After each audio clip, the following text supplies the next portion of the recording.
We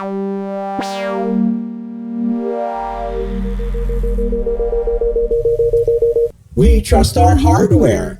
We trust that when we press a button, an action occurs. Input, output. But what happens when the input rewrites your brain? Welcome to episode 12.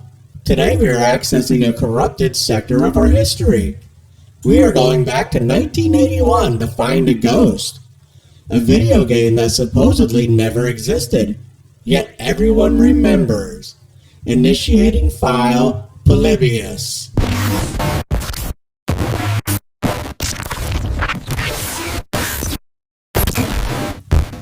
Portland, Oregon, 1981.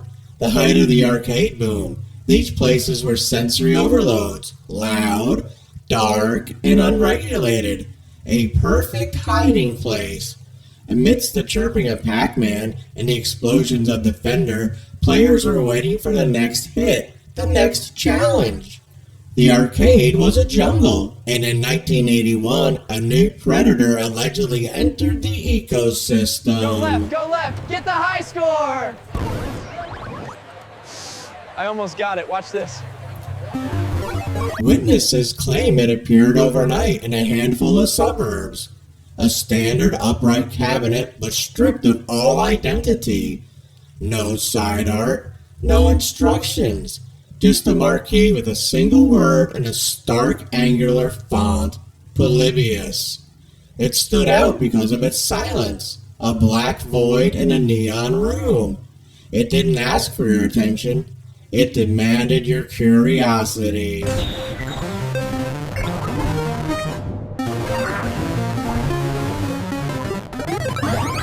The gameplay was described as abstract, a tempest of vector graphics moving at impossible speeds. It wasn't about shooting aliens or eating pellets. It was about survival. Players reported entering a trance state, a loss of time. Minutes turned into hours. The screen didn't just display a game. It synchronized with the optic nerve. It created a dependency.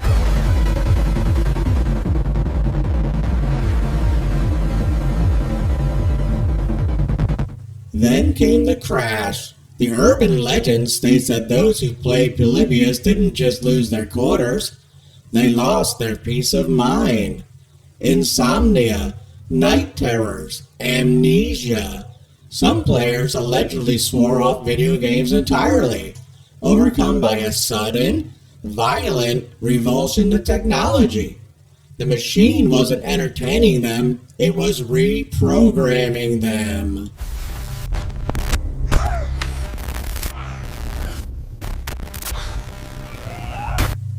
Arcade operators usually dealt with collectors coming for the coins, but Polybius drew a different crowd.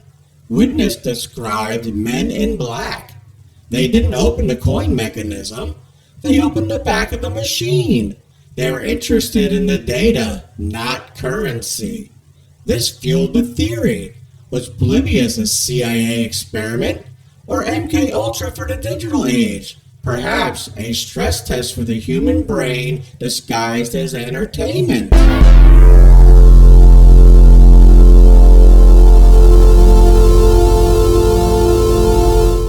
And then, as quickly as it arrived, it vanished.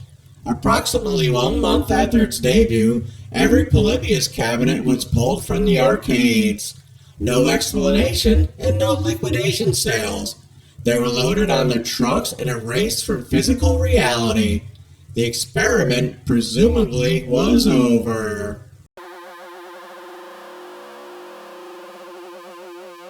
But here's the glitch. There is no record of Polybius in 1981 copyright filings. No trade magazines even mentioned it. The first written record of the game appears on the internet in 1998. It was on a site called coinop.org. It appears we created Polybius ourselves. We took real events, kids getting sick from strobe lights, and FBI raids on arcades for gambling, and we stitched them together into a monster. A modern myth born from our collective fear of the screen. Whether Polybius was a government experiment or an internet ghost story, the result is the same. It haunts us. We want to believe that there is a secret level to the world. We want to believe the machine is watching us back. And perhaps it is. I am Synth, your digital archaeologist. Your comments are my archive. Please subscribe as we dig for more internet relics. Synth out.